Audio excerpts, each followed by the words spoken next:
Can someone please explain why this £450 driver that's less than 3 years old, no one wants to buy? I just don't get it.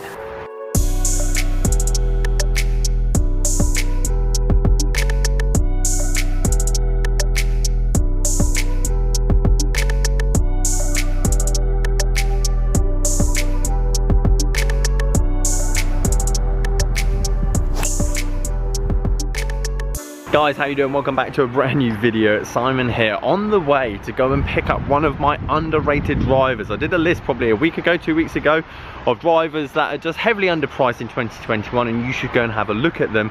And this driver pretty much came up on top. Like how recent it's come out, what it does, the technology, the distance, major name brand, and goes for next to nothing compared to its retail value. £450. The Callaway Epic Flash.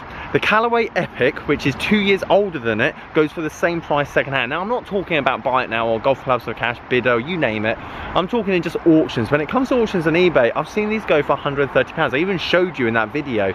People just don't want it, and I don't understand why. It's a very good driver for the long ball. So I can see it's a bit of a niche market. You have to be a big hitter to be able to use this club. It's incredibly low spin, and I'm going to go and pick up a Sub-Zero version of it, and that's with the Maverick shaft in it as well for £250. And you might be thinking, Simon, £250? Isn't that quite expensive for a Sub-Zero Epic Flash? Yes it is.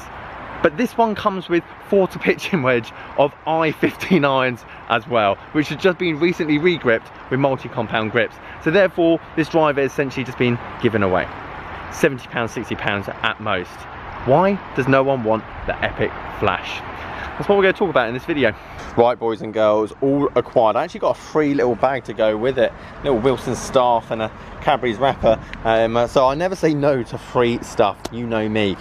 40 pitching wedge in the I-15 irons. As I say, they're black dot, been re-gripped with these multi-compound mid-size, and these are just a good, let's say, intermediate iron to start off with. Maybe you just started playing, maybe you're probably a year in, 150 to 200 pounds depending on condition, and for 250 pounds for all of it is a very good price.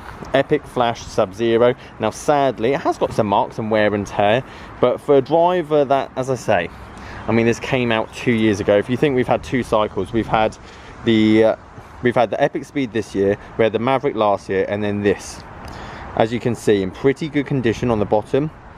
Roof, sadly some roof marks, but the fact that this driver, after these have been sold and maybe 20 quid for the bag, this driver's cost me £50.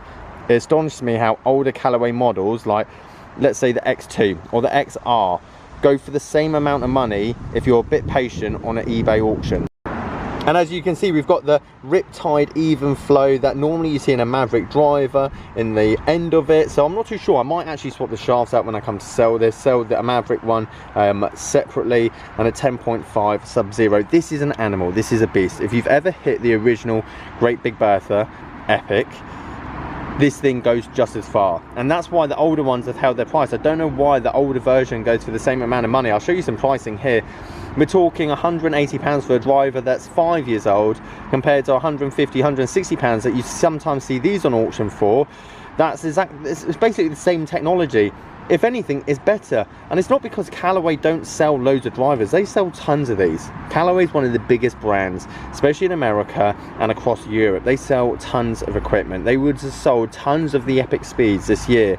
But on the second-hand market, people just don't want them, which is great news for you and me, because it means you can spend under £200 and get one of the longest hitting drivers in the market once all the retail value is taken off. Right, back down here at Sanford, a few sky marks which you can see there, but I think I might be able to buff some of those out, to be fair, when I come to sell it. Sub-Zero, a lot of you might not know, this is the complete opposite of the G425 that you might have seen the other day, where all the weight was essentially at the back of the driver here. I'll show you the clip of the driver head. A lot of the weight's at the back, and I know there's a weight on the Epic Flash, but it's still quite centered. The G425 would probably come out a bit more like out here, for example, and that's the And that's to create launch. The more weight back here, the more the driver bows this way at impact. A lot of you think the driver bends that way. It doesn't. It actually bends this way, because from the grip to the center of gravity, imagine like a conker on the end of the string.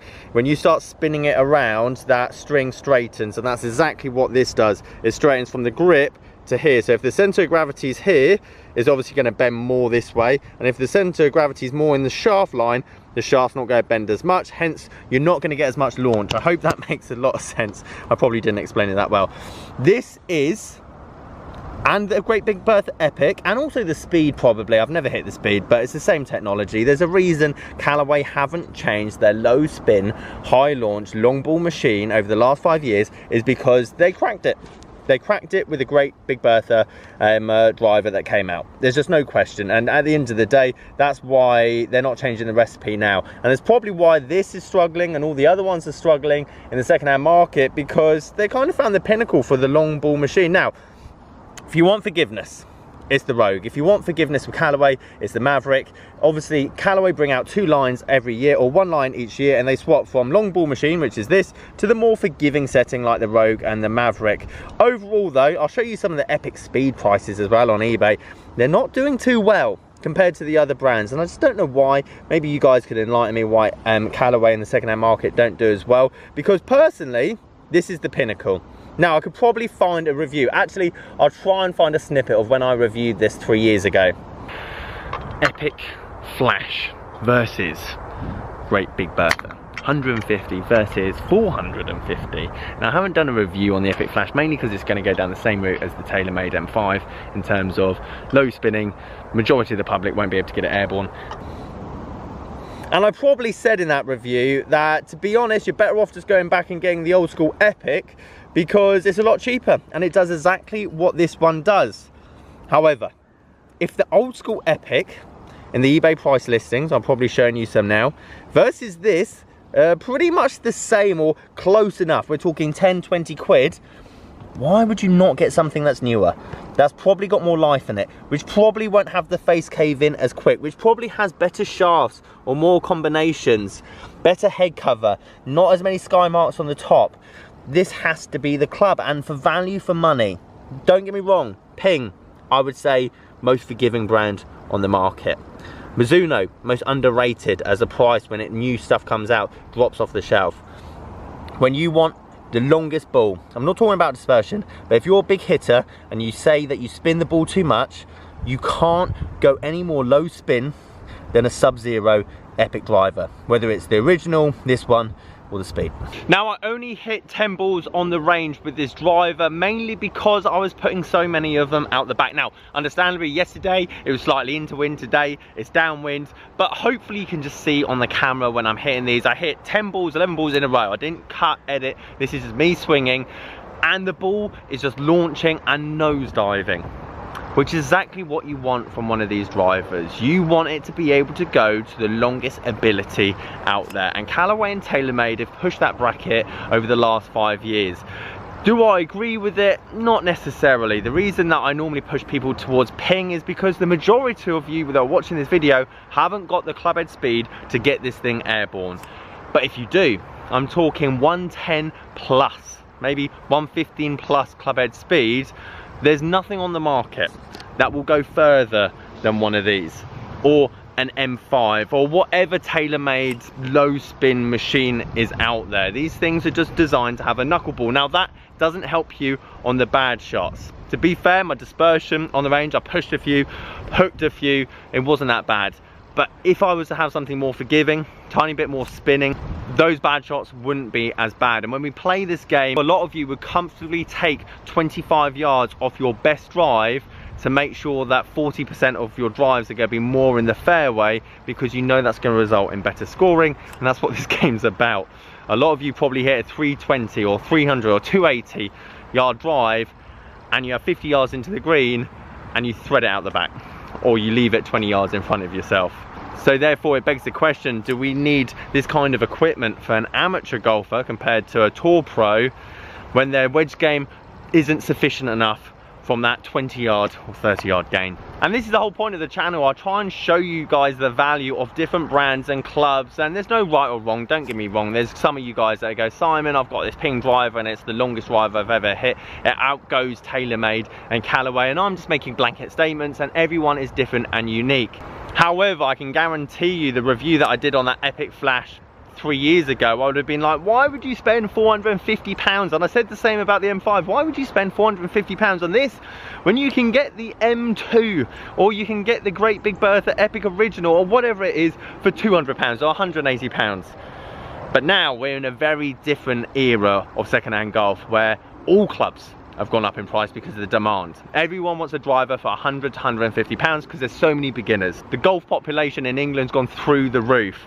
All of a sudden, that 200 to 350 bracket of driver has come down so much that it's almost meeting that £100 to £150 demand. And when people look at that 4 or 5 year old option, actually it's kind of close to the stuff that came out 2 years ago. My last point on the matter is this: Callaway is an extremely good brand, offers many options. I think overall, when it compares to the irons to wood combination, it's one of the best in the world, but the price reflects that in the brand new cost. A lot of the time you don't realise when you're beginning, you go and get club fitted, how much you're actually losing from a particular brand, and Callaway is one of the worst when it comes to it. You lose an incredible amount of value as soon as you take that wrapper off and you hit it. And I wish a lot more club fitters would educate people in that side of it. I know a lot of you are thinking, well, this is going to be my clubs for 5 to 10 years. But let's be honest, it's not going to be, is it? Guys, if you like this video, leave it a like. Subscribe if you are new. Catch you guys later. Morning, Tom. Hope you're doing well. Good afternoon, mate. Well done on the lesson. And evening, Alan. Not a problem at all. And testing the G30s. Afternoon, gents. On my way to the lockup. Go pick up the Mura iron.